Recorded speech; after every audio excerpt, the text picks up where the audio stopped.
Dangerous Wine Tycoon, Fall for the Extraordinary Girl, Part 1. Walang pasensyang sinipa ni Shanika Estrada o Nika ang kanyang mataas na sandals nang siya ay makarating sa wala masyadong tao na bahaging parte ng yate. Kanina pang masakit ang kanyang mga paa dahil sa pagsusuot ng mga iyon. Bakit kasi nauso pang mga sandals? Bakit kailangan pang magsuot ng mga yun ang mga babae? She was aboard La Trinidad, a 200-feet ocean-going yacht. Ang isang Filipino-Italian businessman na nagmamay-ari nito ang naghanda ng kasiyahan. Pero hindi siya pumunta doon para mag-party. Una, wala siyang hilig sa mga kasosyalan. Mas gusto pa ni Shanikang matulog sa kanyang kondo kaysa makihalubilo sa iba. Pumunta siya doon upang kumpirmahin ang hinala na ang isang drug cartel boss na si Enzo Cashier ay pupunta sa party na iyon upang makipagnegosyo. Wala naman ni anino ni Enzo Cashier na iyon dito. Wala nga nakasakay sa yate na ito na above 40 years old. Enzo Cashier was 50 years old. Saka, sino bang baliw magsaset ng deal dito? Most of the visitors were movers and shakers in the community young businessmen. Their glamorous escort from the modeling and showbiz world and the press who were covering the event. Yes, she was a member of the press. Photojournalist si Shanika para sa isang international news photo agency. Ginawa niya ng pabor ang Kuya Desmond niya na isang investigative reporter para sa dyaryo na pag-aari ng kanilang pamilya. May hiwalay na lead na kasing iniimbestigahan ito para sa report. Sa kanya lamang may tiwala ito. Kanina pa si Shanikang nag-oobserba doon. Wala namang kakaiba sa party. It looked like a clean party. Wala siyang nakitang nagtitake ng drugs, ni walang spike punch. Ininom niya ang champagne at tumingin sa madilim na karagatan. Siguro maling party ang napuntahan ko. Sino kayang informer ni Kuya Desmond? Pag-uumpugin ko ang mga ulo nilang dalawa. Palpak naman ang impormasyon nila, pinapunta-punta pa nila ako rito, tapos wala naman pala akong mapapala. Masakit na ang paa ko, nilalamig pa ako sa suot ko. Nakasuot siya ng isang brown spaghetti strap jumpsuit with overlay chiffon.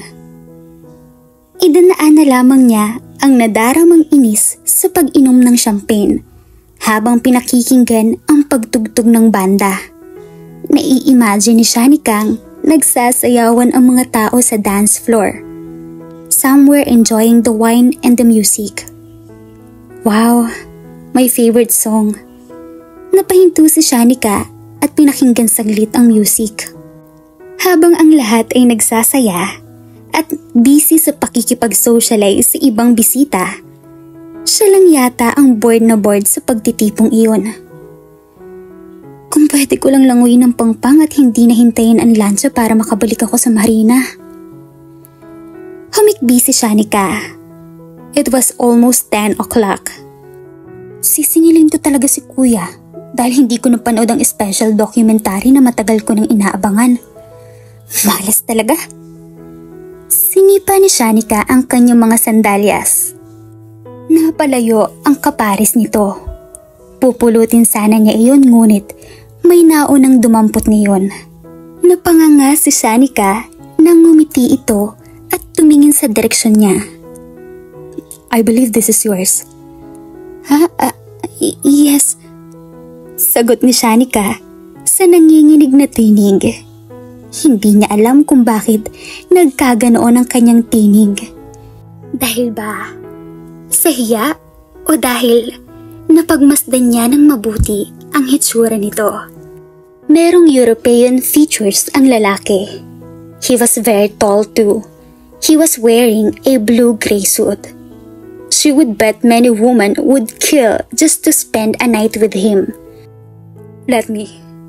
Nag-squat ito sa harapan niya at maingat na isinuot sa kanyang paa ang sandalyas niya. She felt electricity run through her veins when he gently touched her foot. Where's the pair? Ang tinutukoy ay ang kapares na sandalyas. Itinuro ni Shanika ang kapares niyon na tumapon di kalayuan sa kinatatayuan niya. Oh, there it is. Pinulot nito ang sandalyas at sinuot din iyon sa kanyang mga paa. Are you okay? Napatitig si Shanika rito. She was staring into a pool of unusual eyes. Hindi ganun kaliwanag ang lantern na ilaw ng paligid.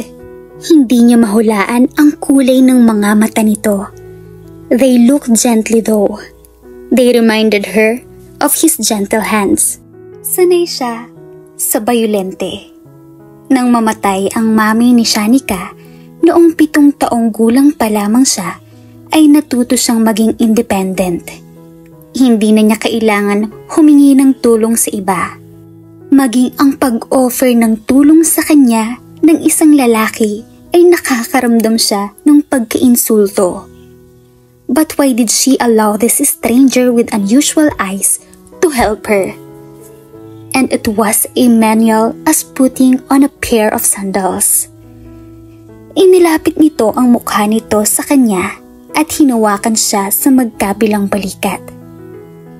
Miss, I said, are you okay? No. Pabulong niyang sabi. And her heart was beating way too fast. Nahihirapan siyang huminga. At napakainit ng hangin sa kabila ng malakas na buga ng hangin galing sa dagat. Kumunot ang noo nito. Saka lamang si Shanika na tauhan. I mean, I'm okay. Pero sa totoo lang, hindi siya okay. Bakit siya natulala rito? Oo, napakagwapo ng lalaking ito.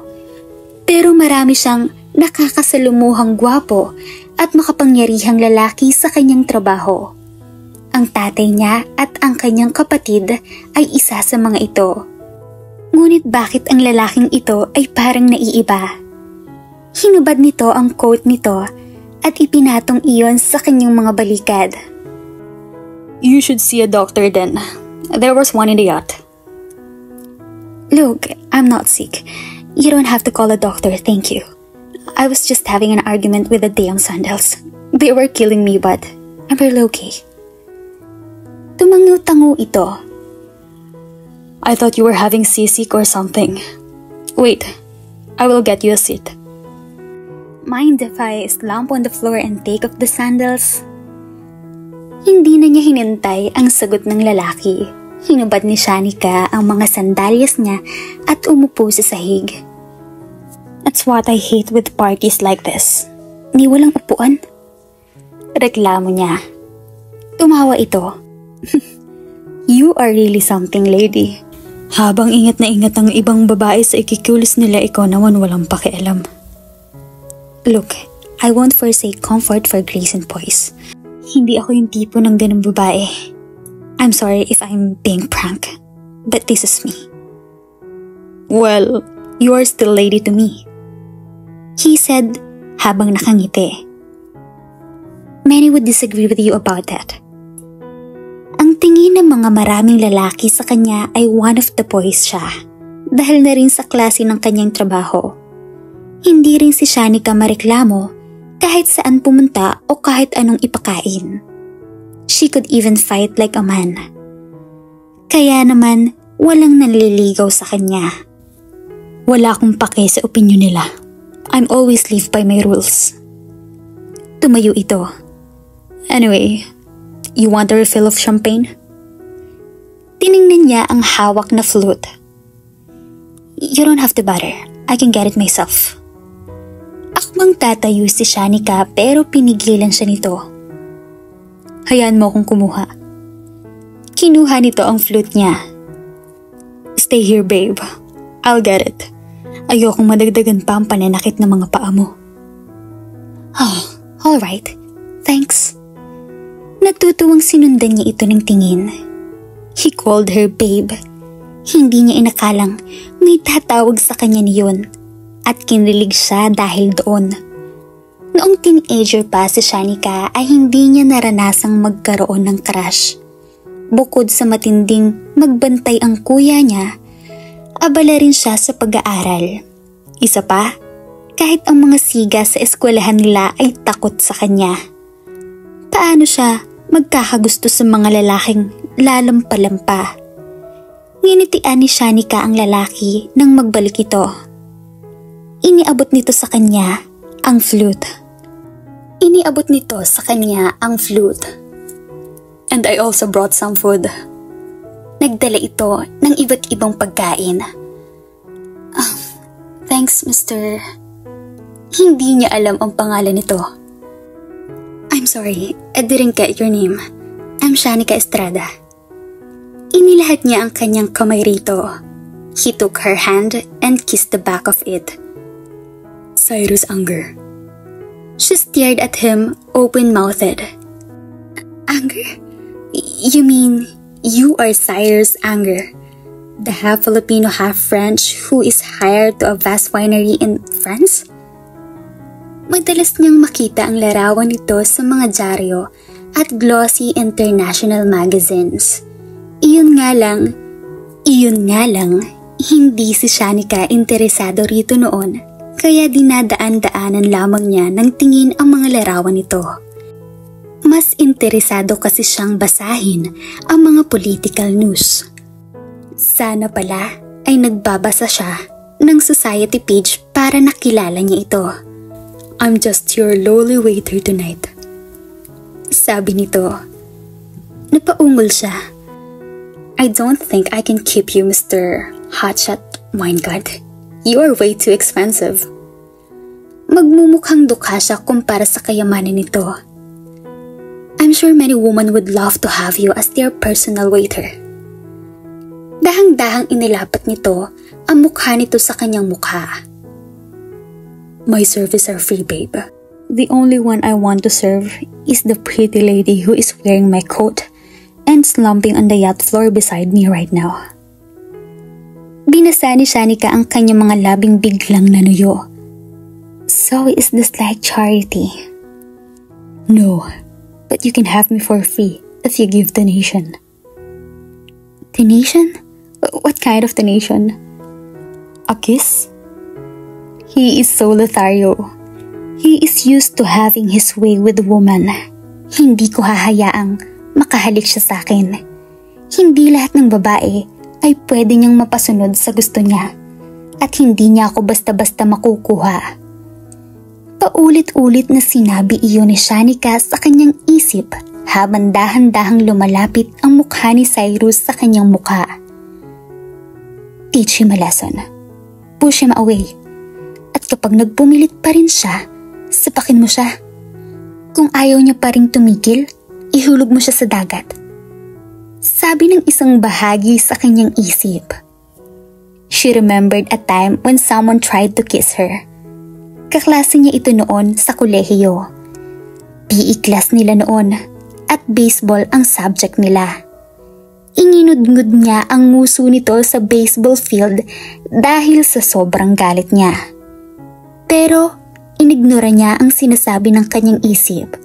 Sa halip ay pumikit siya at hinintay na lumapat ang mga labi nito sa kanyang mga labi. Cyrus, dude, Wyndham told me you are bored. Why don't you... Biglang napadilat si Shanika nang marinig ang tinig ng lalaking tumawag kay Cyrus. Nanlaki ang kanyang mga mata nang makita ni Shanikang malapit na malapit ang mukha ni Cyrus sa kanyang mukha. He was dead serious about kissing her. Ginawa talaga nito iyon kung hindi lamang may lalaking tumawag dito. Tumingin ito sa kanya ng huling beses bago ito tumayo at hinarap ang bagong dating. What do you want, Jackson? Tinanong niya ito ng walang pasensyang boses. Tumayo rin si Shanika. Naiintindihan niya ang damdamin nito. Naiinis siya dahil napurnada ang first kiss niya. Sorry, dude. I thought you were sulking here. Di ko alam na may kasama ka pala. Inilahad ng bagong dating na lalaki ang kamay nito sa kanya. Jackson Berton, miss. She recognized him as the host of the party. At ito din ang nagmamay-ari ng yate. Shanika Estrada.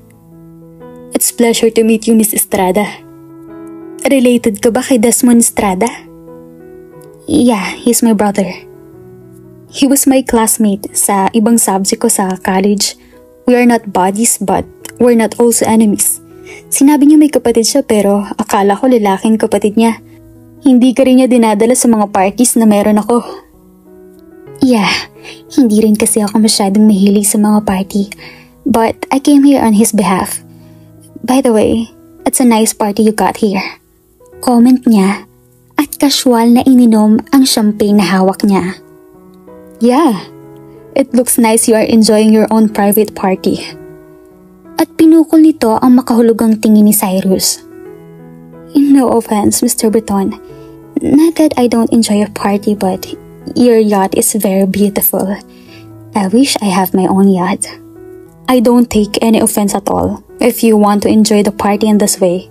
Nag-aalala lang ako dahil sinabi ni George na bored daw si Cyrus sa party ko. Mukhang wala akong kailangang ipag-alala. He is in the hands of pretty lady and he looks like he is enjoying this party more than I do. Nakangiting sabi nito. Tinapik nito si Cyrus sa balikat. I have to go back in the party, guys. I can't join you. You know, as the host, I have duties to perform. You're not invited to our party anyway. Wika ni Cyrus. Hindi mo ba gustong sumama sa kanya? Tanong ni Shanika. You might be missing someone. And who's that someone?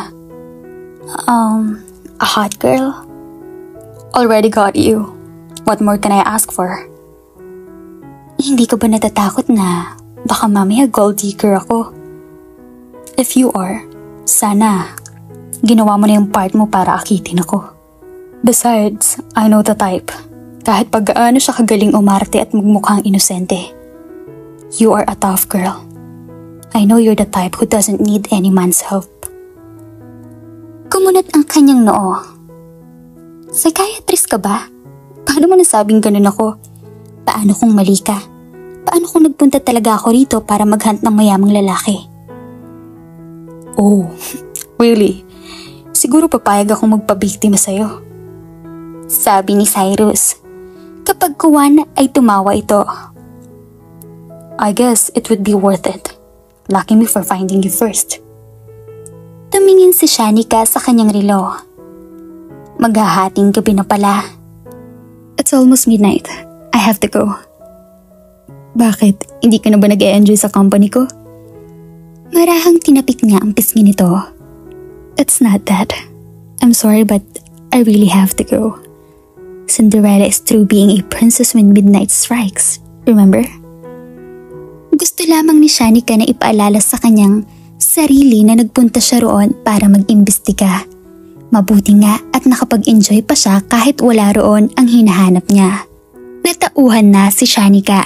Hindi pwedeng lumawak pa ang pagkakakilala nila ni Cyrus. He was a player.